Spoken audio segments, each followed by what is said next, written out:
महत्वाची बातमी, बीडच्या सभेआधी मनोज जरांगेंची समजूत काढण्याचा प्रयत्न झालेला आहे। बच्चू कडू आणि मंगेश चिवटेंकडून समजूत काढण्याचा प्रयत्न झालेला आहे। बीडच्या सभा होती आणि या सभेच्या आधी मनोज जरांगेंची समजूत काढण्याचा प्रयत्न झाला।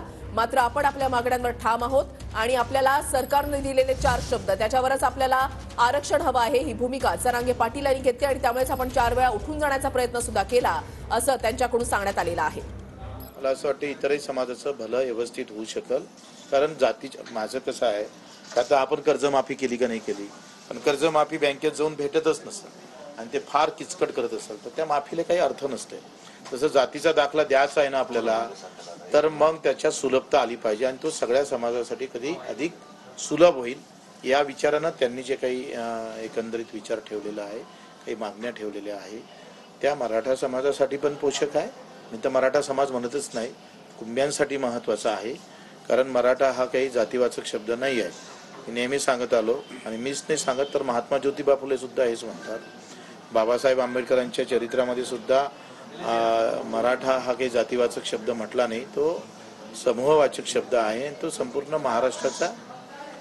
महाराष्ट्राच्या जे आपण मराठी म्हणतो, तर त्या दृष्टिकोनातून त्यांनी जे आता बोलले तर ते वेगळं सगळे सोयरेचा मी सुद्धा वेगळा अर्थ काढला होता।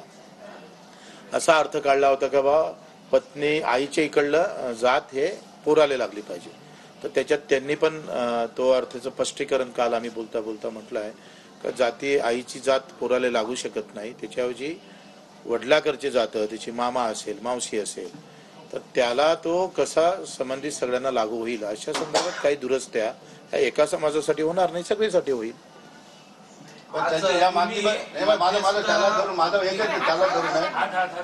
सगळे सोयऱ्याच्या बाबतीत मनोज जरांगे पाटलांनी जी मागणी केलेली ती कायद्याच्या चौकटीच्या बाहेर असं अनेक जण सांगतात। नाही, त्या मागणीचं माझं काय म्हणणं आहे का सगळे सोयरीच्या बाबतीत माझाही गैरसमज झाला होता, पण सगळे सोयरीची व्याख्या काय आहे का जे वडिलाच्या संबंधित नात्या गोत्यातले जे काही लोक सगळे असेल ते सगळे सगळे सोयरे, ज्याच्यासोबत सोयरी होऊ शकते ते सोयरे।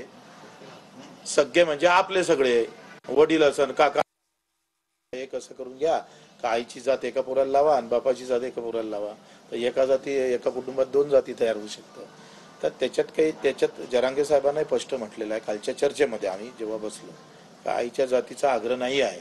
आग्रह असा आहे का आखरी त्यांचं मत काय आहे का जो काही गरीब मराठा आहे, ज्याला मराठे म्हणून आहे पण तो कुंभी आहे, त्याला जातीचं प्रमाणपत्र भेटलं पाहिजे आणि त्यासोबत इतरही जातीची सुलभता झाली पाहिजे। नाही भेटणार ना, कशी भेटणार आहे? आपण पुरुष चुलते पुतणे हे काही सगळे सोयरे होत नाही, सोयरे कोण होतात, त्यामुळे ते सोयरे म्हणजे काय, जिथं सोयरे म्हणजे सोयरीक, जिथं आपली सोयरीक होऊ शकते। अर्थात मी कुंभी आहे तर कुंभ्यासोबत सोयरीक होईल म्हणजे ते जातीय सोयरीक होईल, आपल्या जातीतली सोयरीक आहे ना ते, किंवा तेली असेल तर तेल्यासोबत होईल, माळी असेल तर माळ्यासोबत होईल। प्रश्न असा आहे की ते त्या मतावर ठाम आहेत, याचा अर्थ तुम्ही त्यांच्या मताबरोबर नाहीत मनोज जरांगे पाटील? बरोबर आहे, मी मताबरोबरच आहे।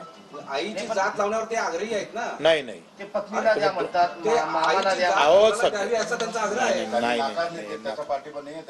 नाही, तुम्ही लक्षात घ्या, त्यांनी पण हे स्पष्ट म्हटलेलं आहे का आईची जात आपण पोराले लावू शकत नाही। लक्षात घ्या, त्याचा वेगळा अर्थ लोकांना काढला तो चुकीचा आहे।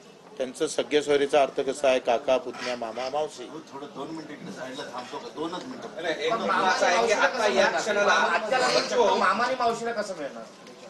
तर मामा कसा आखरी सगळे सोयरीची व्याख्या करणं फार महत्वाची आहे। एकदा सगळे सोयरीची व्याख्या जर व्यवस्थित झाली तर त्यानुसार समोर गेलं तर स्पष्ट निकाल निघू शकतो। शिष्टमंडळाचा भाग म्हणून, ही मध्यस्थी म्हणून, ही आंदोलन म्हणून, या तिन्हीपैकी आज तुमची भूमिका कोणती? माझी एक भूमिका कार्यकर्त्याची आहे। 3 प्रश्न आहेत, एक शिष्टमंडळाचा भाग म्हणून इथं आलात का मध्यस्थी करण्यासाठी आलात की आंदोलनामध्ये म्हणजे आंदोलक म्हणून? आंदोलक म्हणून।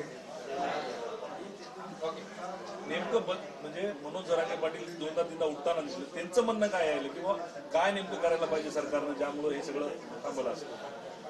काही गोष्टी कशा बरोबर आहे का आपण 2-3दा शब्द दिले होते सरकारला आणि सरकारनं सुद्धा शब्द दिले होते, त्याच्यातल्या काही गोष्टी होऊ शकल्या नाही, हे दुर्दैवच आहे। आणि त्याच्यामुळं त्यांना असं वाटतं का मागच्यासारखी फसगती झाली नाही पाहिजे, हे म्हणणं तर साहजिकच आहे ना, कुठल्याही आंदोलकाचं ते काही वाईट नाही आहे ना। पण एक तटस्थ राहून तुम्ही जर सांगाल तर आता या सगळ्या चर्चेनंतर फलित काहीच नाही, तर महाराष्ट्रात आंदोलन उभं राहणार असं वाटतंय? नाही, मला असं वाटतं का याच्यातून काहीच फलित झालं नाही आज उद्यापर्यंत किंवा आजपर्यंत, तर आंदोलन तर उभं राहीलच ना. ते थोडं रोखू शकतं. उद्या आम्ही जरी म्हटलं रोखा तर समाज रोखायला थोडा तयार आहे. पण हे आंदोलन ते झालं पाहिजे आंदोलन अशी सरकारची अडवणूक करेल, अडचण निर्माण करेल. आंदोलन काही सरकारच्या सोयीचं नसतेच कधी. तुम्ही सांगा कोणाचं आंदोलन सोयीचं असतं? सरकारच्या सोयीसाठी कधी आंदोलन केलं का कोणा? पण तुम्हाला वाटतं हे आंदोलन झालं पाहिजे कार्यकर्ता म्हणून? नाही, माझं काय म्हणणं आहे, आंदोलन होणं नाही होणं हा दुय्यम गोष्ट आहे. आखरी समाज म्हणून न्याय भेटलं पाहिजे ही प्राथमिकता आहे, ती झाली पाहिजे. तर हे न्यायासाठी हे आंदोलन झालं पाहिजे. दोन गोष्टी आहेत. होऊन नाही होऊन झालं आंदोलन न करता जर आंदोलन झाल्यानंतर जे भेटन तेच झालं समजा तर मला वाटतं अधिक सोयीचं. माझं म्हणणं असं आहे की सहजरित्या मला जर काही गोष्टी भेटत असेल, आंदोलन न करता भेटत असेल, ज्या आंदोलन केल्यानंतरही भेटणार त्याच भेटत असेल, तर मग आपली भूमिका काय राहील? तुमची जी भूमिका राहील ही सार्वत्रिक भूमिका सगळीची आहे. तुम्ही आता म्हणले की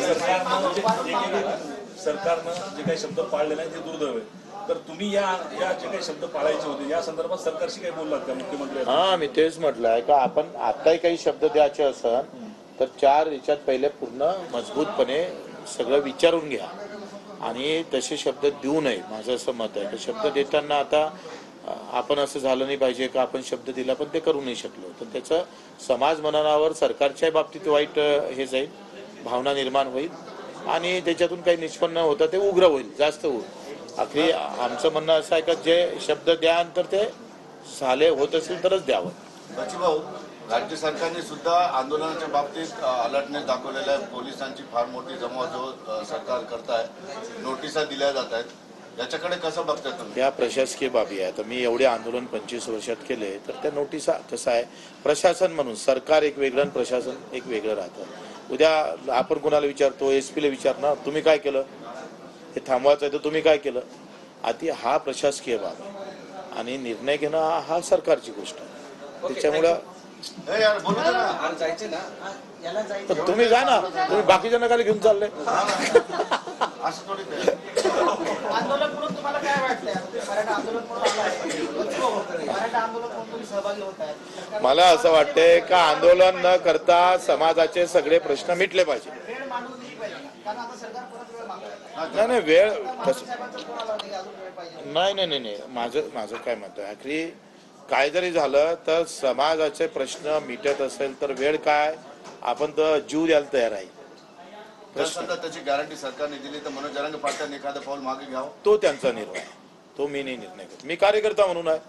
तुम्ही मला नेत्यासारखे प्रश्न कसे विचारता? पण ते कार्यकर्त्याच ऐकतात, समाजाचंच ऐकतात ते. पण समाज म्हणून तुम्ही बोलताय तर माझं योगदान त्याच्यात कमी आहे, त्याचं माझं ऐकणार नाही. माझं योगदान तेवढं आहे का? माझं योगदान त्या बाबतीत फार कमी आहे, लक्षात घ्या. Okay, thank you.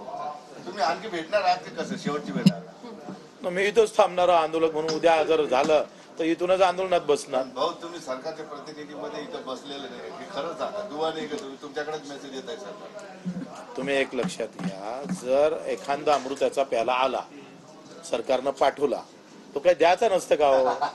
कमाल आहे तुमची. म्हणजे मध्यस्थी होऊ शकते, तुम्ही तोपर्यंत आहात.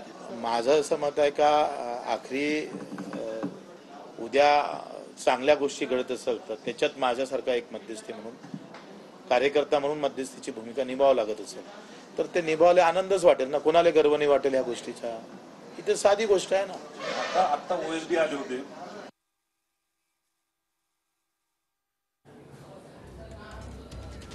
तर शब्द देताना यापुढे काळजी घेतली पाहिजे असं आवाहन बच्चू कडू यांनी सरकारला या ठिकाणी केलेलं आहे. आमदार बच्चू कडू यांनी सरकारला अशा पद्धतीने आवाहन करत हा सल्ला दिलेला आहे. आज काही झालं नाही तर आंदोलन होणारच आहे असं देखील बच्चू कडू यांनी म्हटलेलं आहे. न्याय मिळाला पाहिजे हीच माझी भूमिका आहे असं म्हणत त्यांनी आपण आंदोलक म्हणून याच्यामध्ये सहभागी झालो असल्याचं सुद्धा नमूद तुम्ही केलं. इथं आहात ही ब्रेकिंग आहे. तुम्ही आहात ही पण तुम्ही कार्यकर्ता म्हणून आलात, मात्र मुख्यमंत्र्यांच्या OSD सोबत आलात. म्हणून नाही हे मंगेश चुकीचं आहे. चिवटेला बोलू फार नका. चुकीचं आहे.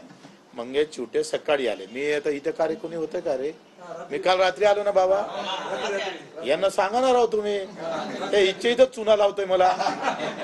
मी काल रात्री आलोय, रात्री 2-3 वाजेपर्यंत इथं थांबलो. मला जागा नव्हती. मग त्या कोणती राधे कोणता हॉटेल आहे तर तिथे थांबलोय मी. नंतर चिवटे आले, मग त्यांच्यासोबत चर्चा झाली, SP होते.